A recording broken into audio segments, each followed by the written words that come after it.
FTP நேயர்களுக்கு வணக்கம். இன்று நம்மோடு சிறப்பு நேர்காணலுக்காக இணைந்திருக்கிறார் மூத்த பத்திரிகையாளர் ஐயநாதன் அவர்கள். சார் வணக்கம். வணக்கம். தமிழகத்தின் விவசாய மையமாக இருக்கக்கூடிய தஞ்சையில விஜய் அவர்கள் ஒரு எழுச்சி மிகு கூட்டத்தை நடத்தியிருக்கிறாரு. தொடர்ந்து திமுகவின் மீது இருக்கக்கூடிய பல அதிருப்திகளை வெளிக்காமிச்சிருக்காரு.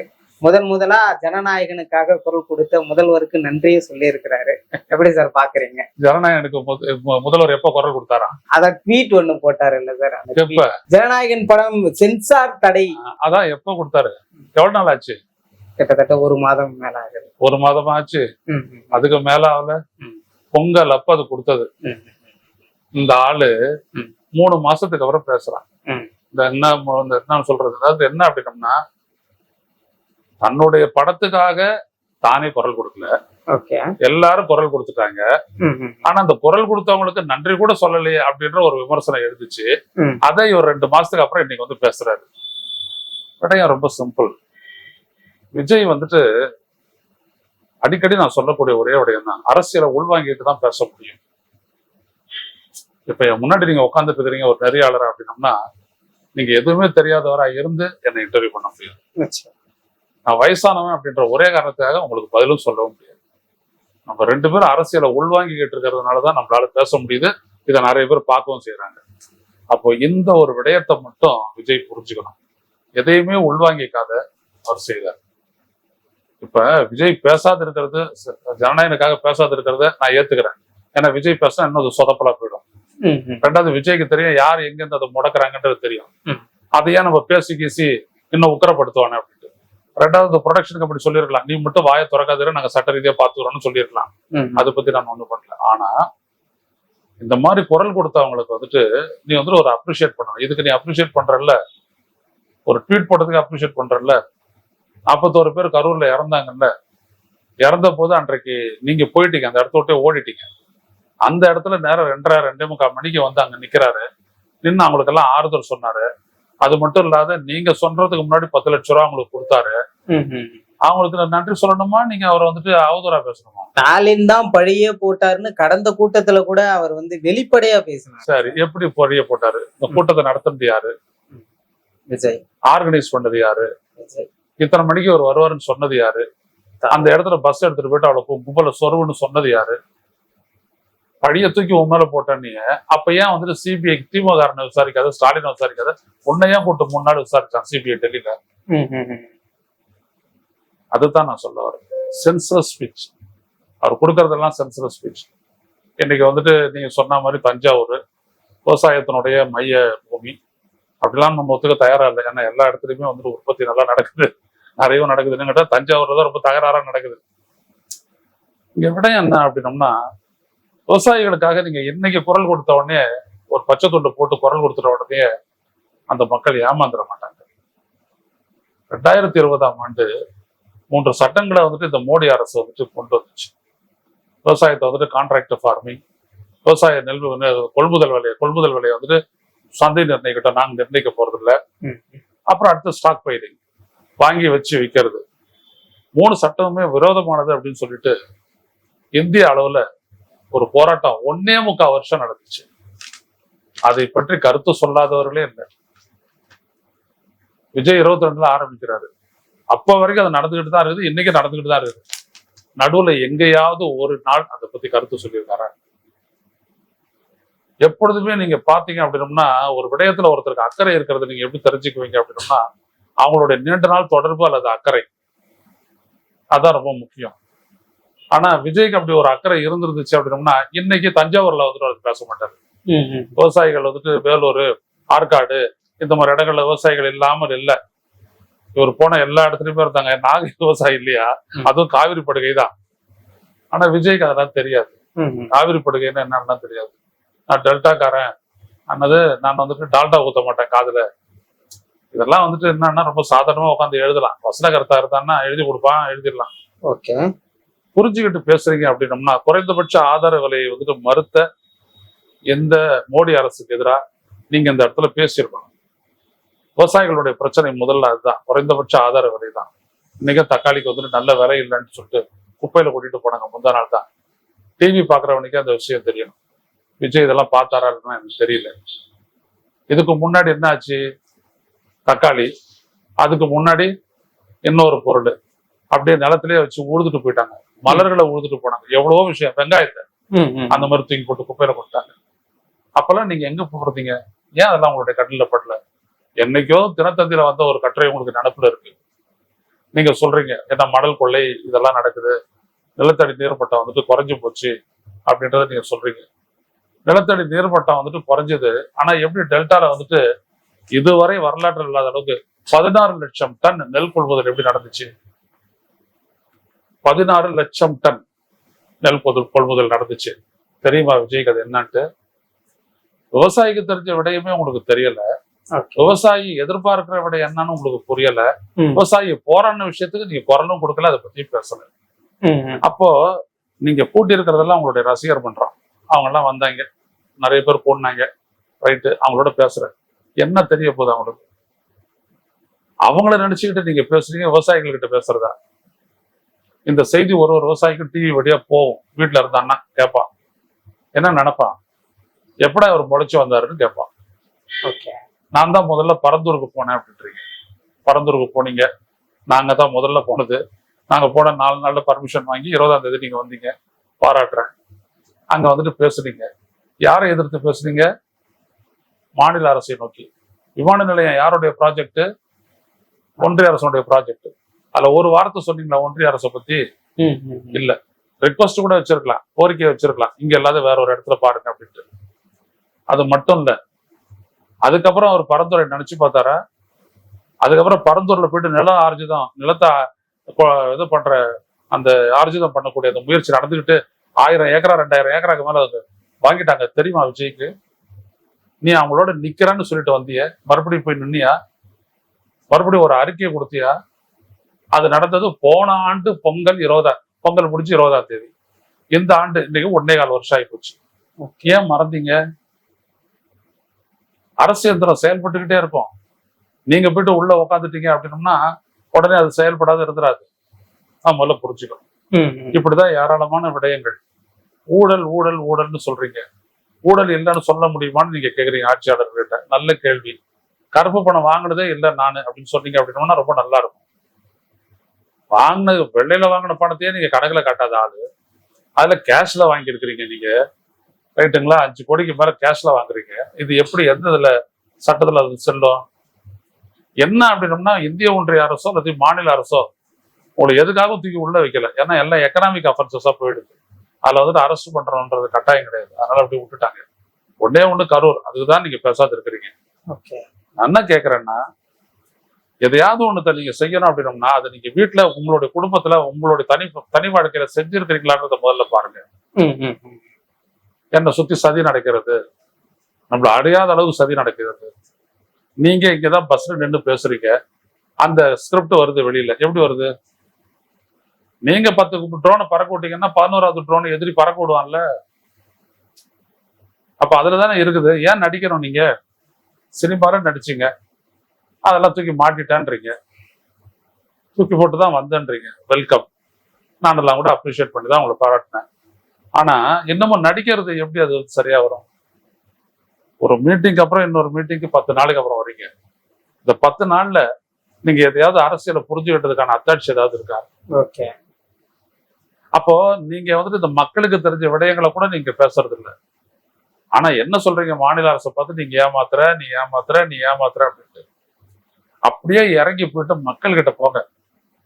இந்த மாதிரி 5000 கொடுத்தவங்களை ஏமாத்துறாரு, இப்ப பாத்தீங்கன்னா ஒரு 2000 கொடுத்து ஏமாத்துறாரு அப்படின்னு சொல்லி பாருங்க. என்ன சொல்றாங்கன்றத கேட்டு சொல்லுங்க.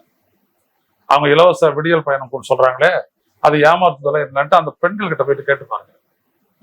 அவங்க சொல்லுவாங்க. நீங்களா தன்னிச்சையா உட்காந்துக்கிட்டு ஒரு பஸ் மேல ஏறி நின்றுக்கிட்டு நீங்க பேசுறதுனால மக்களுடைய கருத்தை நீங்க பிரதிபலிக்கிறீங்க அப்படின்றதுக்கு என்ன அத்தாட்சி உங்ககிட்ட இருக்குது?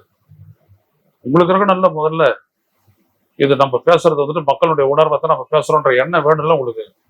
அது மக்களுடைய உணர்வு தானா, எதிர்பார்ப்பு தானா? மக்கள் வேணான்றாங்களா? அதை முதல்ல விஜய்க்கு தெரிஞ்சுக்கணும். விஜயனுடைய ரசிகர்கள் புரிஞ்சுக்கணும். விஜய் தெரிஞ்சுக்கிறதுக்கு ஒண்ணும் கிடையாது. விஜயனுடைய ரசிகர்கள் தெரிஞ்சு. தமிழ்நாட்டின் ஒட்டுமொத்த பிரதிநிதியாக இன்று விஜய் தான் இருக்கிறேன் என்று அவர் குறிப்பிடுறாரு. மீண்டும் விஜய் வெர்சஸ் ஸ்டாலின் தான், எப்படி டிவிகே வெர்சஸ் டிஎம்கே தான் அப்படின்ற மாதிரி அதை திரும்ப அழுத்தம் திருத்தமா சொல்றாரு. அதான் அவர் தொடர்ந்து ஸ்ட்ராட்டஜிலேயே போறாரு, யுக்திலேயே போறாரு. மக்கள் அரசியலுக்கே வரல. மக்கள் அரசியலுக்கு வந்தாருன்னா அந்த மாதிரி பஸ் மேல ஏறி நின்று பேச மாட்டாரு. வந்துட்டோம் தஞ்சாவூர் உள்ள ஒரு 2 கிராமத்து வழியா அப்படி வருவோம், சாயந்தரம் ஒரு 4 மணிக்கா பேசுவோம் அப்படின்னு அவர் வந்தாருன்னா அவருக்கு நிறைய விஷயம் தெரியும். ஆனா அவர் நேரம் பஸ்ஸை கொண்டாந்து திடல் நிறுத்திடுறாரு, காரை கொண்டாந்து திடல் நிறுத்துறாரு, பஸ்ல ஏறிடுறாரு. அதனால அவருக்கு எதுவுமே புரியல. அதனால ஸ்டாலின் சார் வர்சஸ் விஜயா அப்படின்றதெல்லாம் என்னன்றது இவருக்கு தெரியாது.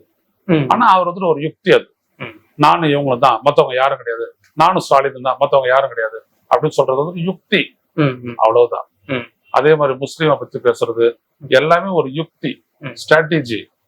இந்த ஸ்ட்ராட்டஜி வெற்றி பெறுமா இல்லையான்றது தேர்தலில் பார்க்கிறோம். நீங்க என்னதான் 5000 கொடுத்தாலும் கூடுதலா 2000 கொடுத்தாலும் அதெல்லாம் தேர்தலில் எடுபடாது. ஆனானப்பட்ட கலைஞராலே 2வது முறை ஆட்சி அமைக்க முடியல, உங்களால முடியாதுன்னு அடித்து சொல்றாரு. அவருக்கு தெரியல ஒரு விஷயம். இப்ப போட்டியிடுறது வந்துட்டு கட்சிகள் தானே ஒழிய வரலாறு கிடையாது.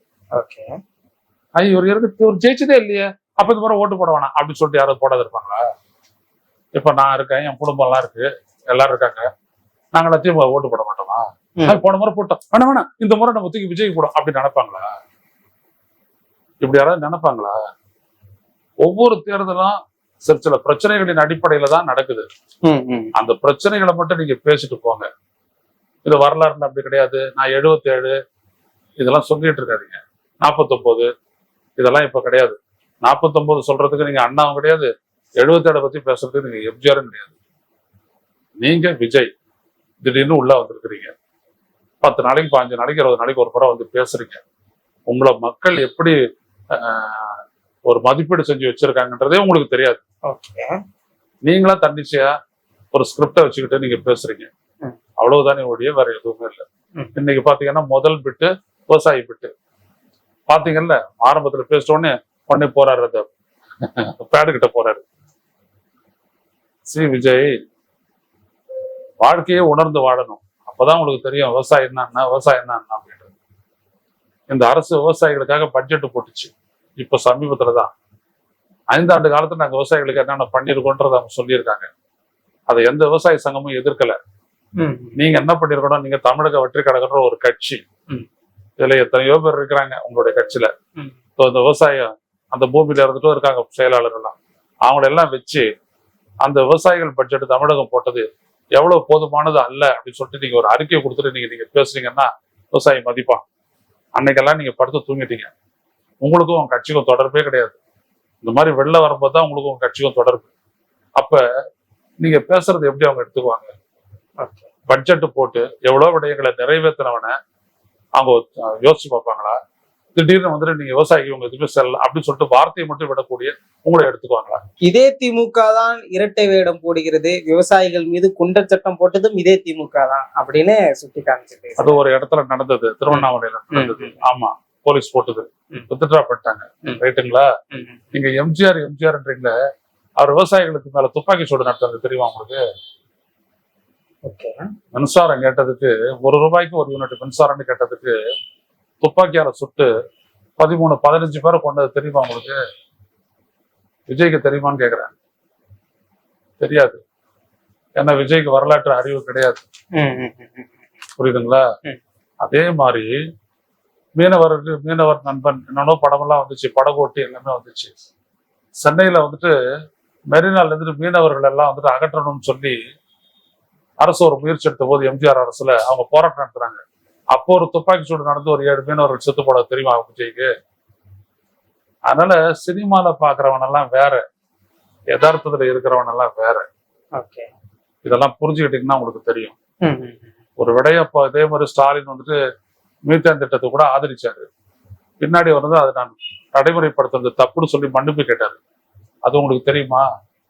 காவிரி படுகையில வந்துட்டு எந்த விதமான ஹைட்ரோ கார்பன் திட்டங்களையும் அனுமதிக்க கூடாதுன்னு சொல்லிட்டு 600 கிலோமீட்டர் மனித சங்கிலி போராட்டத்தை நடத்துறது நாங்க. அதை பத்தி ஏதாவது உங்களுக்கு தெரியுமா? காவிரியா பாதுகாக்கப்பட்ட வேளாண் மண்டலமா ஆச்சு, அதுல ஸ்டாலின் உள்ளிட்ட திமுக உள்ளிட்ட எதிர்கட்சிகள் தான் மிகப்பெரிய பங்கு வகித்தது அப்படின்றது உங்களுக்கு தெரியுமா? தெரியாது. அது 2018 நடந்தது. ஓகே. அப்போ ஒண்ணு விஜய்க்கு வந்துட்டு 10 வயசு கிடையாது. அப்ப எதுக்கு நான் சொல்ல வரேன் அப்படின்னா, உங்களுக்கு எதுவுமே விவரம் தெரியாது. ஒரு சின்ன சின்ன பிட்டை வந்து எழுதி கொடுப்பாங்க, அந்த பிட்டை அப்படியே பேசுறேன், அவ்வளவுதான். நீங்க சொன்னதுக்கு பதிலே விஜய் சொல்லிட்டாரு அப்படின்னு புரிஞ்சுக்க முடியுது. காவிரி பத்தி விஜய் பேச மாட்டேன்றான், நிலைப்பாடு இல்லைன்றன்னு சொல்றீங்க. காவிரியில அங்க தண்ணீரை வர வைப்புக்கான சாத்தியக்கூறுகள் முதற்கொண்டு எனக்கு தெரியும் அப்படின்னு பேசியிருக்கேன். என்ன தெரியும் அவருக்கு? நீங்க சொல்லுங்க. என்ன வெளிப்படையா சொல்லல, தெரியும் அப்படின்னு சொல்லலாம். கதைங்க. காவிரி நதிநீர் பிரச்சனைன்னா என்னன்னு தெரியும். காவிரி நதிநீர் பிரச்சனையை பேசுறவன் மோடி செஞ்ச மோசடியை பேசணும்ல. காவிரி நதிநீரை பகிர்வு தொடர்பாக அமைக்கப்பட்ட அமைப்பின் பெயர் வந்துட்டு, பரிந்துரைக்கப்பட்ட அமைப்பின் பெயர் வந்துட்டு காவிரி நதிநீர் மேலாண்மை வாரியம். அதுவா தன்னிச்சையா சுதந்திரமா முடிவெடுக்கக்கூடியது. மோடி பண்ணது காவிரி நதிநீர் மேலாண்மை ஆணையம். ஆணையம் உத்தரவு போட்டு வாயை பத்திட்டு சும்மா இருக்கும். தண்ணி வருமா, இதை சொட்டி காட்டினால நீ காவிரியை பத்தி எனக்கு தெரியுன்றிய அட முட்டா பயலே. காவிரிக்காக எத்தனை தடவை போராடி இருக்கோம் தெரியுமா? 80கள்ல இருந்து நாங்க போராடி இருக்கோம். 80கள்ல 70கள்ல இருந்து போராடி இருக்கோம். அவ்வளவு பெரிய போராட்டங்களை நடத்தி இருக்கிறோம். அதனாலதான் வந்துட்டு காவிரி நதிநீர் பிரச்சனையை தீர்க்க தீர்ப்பாயம் ட்ரிபியூனல் தீர்ப்பாயம் சொல்லி பாருங்க விஜய் கிட்ட, என்னன்னு தெரியாத அப்படின்னு. இவங்கெல்லாம் வந்துட்டு சினிமால இருக்கிறவங்க. நான் ஒன்றும் தப்பு சொல்லலை. இவங்களாம் ஆஃப் மைண்டடா தான் இருப்பாங்க, அதை பத்தி தெரியாததான் இருப்பாங்க. ஏன்னா அவ்வளோ லைட்டு முன்னாடி நிக்கிறவங்க வந்த உடனே வீட்டுக்கு வந்துட்ட உடனே குளிச்சுட்டு சாப்பிட்டு படுத்து தூங்கிடுவாங்க. மறுநாள் கண்ணு முடிக்கும் போதே கார் வெளில நிற்கும், போயிடுவாங்க.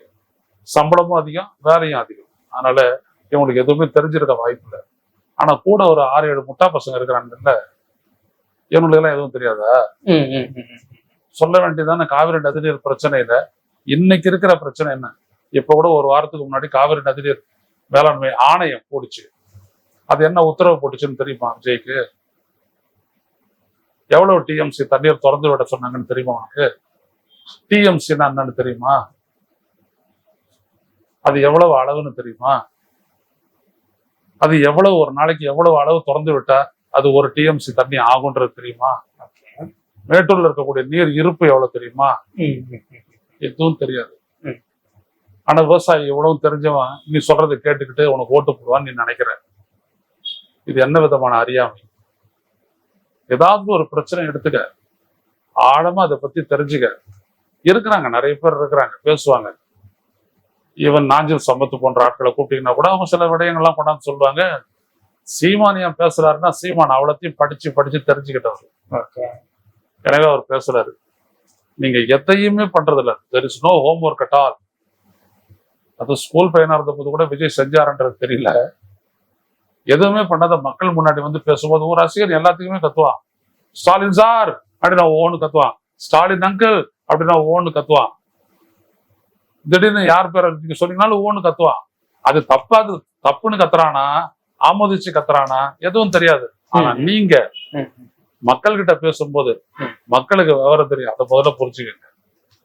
அதைத்தான் நான் சொல்றேன். விஜய் மீது இருக்கக்கூடிய அபரிவிதமான ஆதரவை காங்கிரஸே ஏற்றுக்கொண்டது சார். இளைஞர்களின் ஆதரவு தாவேகாவிற்கு இருக்கு, நாங்க கூட்டணிக்கு போவோம் வாய்ப்பு இருக்குதுன்னு அவங்களே அண்மையில சொல்லியிருக்கேன். ஏன் போல? ஆனா ஏற்றுக்கிட்டது உண்மைதானே சார்? நான் கேட்கறது என்னன்னா, நீ உனக்கு ஏத்துக்கிட்ட, நல்லா இருக்கு துணி, உங்ககிட்ட துட்டு இருக்குது, வாங்கிட்டு போக வேண்டியதானே? ஏன் போல? இன்னைக்கு கூட போயிட்டு அறிவாலயத்திலே தொங்கிக்கிட்டு இருக்கிறீங்க. ஏன் வந்துட்டு அந்த சோடங்கிற தூக்கி போட்டுட்டு சிதம்பரத்தை அனுப்புனீங்க நேத்து? ஏன் இன்னைக்கு வந்துட்டு அறிவாலயத்தை நோக்கி படையெடுக்கிறீங்க? ஏன்? விஜய் கிட்ட இளைஞர்கள் இருக்காங்களா, அவங்க எல்லாம் வந்துட்டு விஜய்க்கு தான் ஓட்டு போடுவாங்களா அப்படின்றத காங்கிரஸ்காரனுக்கு தெரிஞ்சுதான் அந்த தகவல் அது மேல கொடுத்துருக்குறாங்க. அதனால ஒரு சோடங்கர் கோவால இருந்து வந்துட்டு சொல்லிட்டாரு, அவருக்கு இருக்கிறத நாங்க தெரிஞ்சுக்கிட்டோம் அப்படின்றதுனால அது உண்மையாயிடுது. உண்மையா இருந்தாலும் போயிட்டு இருக்கணுமே. அதுவும் 1 சீட்டா 2 சீட்டா 70 சீட்டு தரேங்கிறாரு. இன்னொருத்தன் சொல்றா 90 சீட்டு தரேன்றாரு விஜய் அப்படின்னு. ஏன்னா விஜய் போட்டியிட போறதே 140 சீட்டு தான் அப்படிலாம் சொல்றாங்க. அப்ப போயிட வேண்டியதானே, கூப்பிட்டுக்க வேண்டியதானே. உங்களோட பேச்சுவார்த்தை நடத்துறத கூட அவங்க மறுக்கிறாங்க அப்படின்னோம்னா, மறுக்கிறாருல்ல தமிழ்நாடு காங்கிரஸ் கமிட்டி தலைவர். இவ்வளவுதான் உங்களுடைய ஸ்ட்ரென்த், இவ்வளவுதான் உங்களுடைய ஆதரவு. நீங்க ஒரு இடம் சொல்றீங்க, அந்த இடத்துல எல்லாரும் போடுறாங்க, இவ்வளவுதான் விஷயம். இதை வச்சுக்கிட்டு உங்களுக்கு இருக்கிற இளைஞர்கள் அப்படின்னா சிந்தனை அற்றவனா இளைஞர். உங்களுடைய ரசிகர்கள் என்ன சொல்றாங்க? நாங்க 1000 பேர் தங்கச்சியா இருப்போம், 1000 பேர் அக்காவா இருப்போம், மீதி இருக்கிற 1000 பேர் விஜய்க்கு.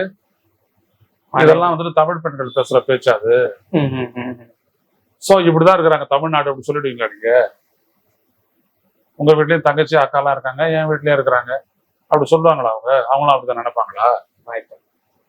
இதுதான் விஜயனுடைய அரசியல்ன்றதுல விஜயனுடைய கல்ட்டு.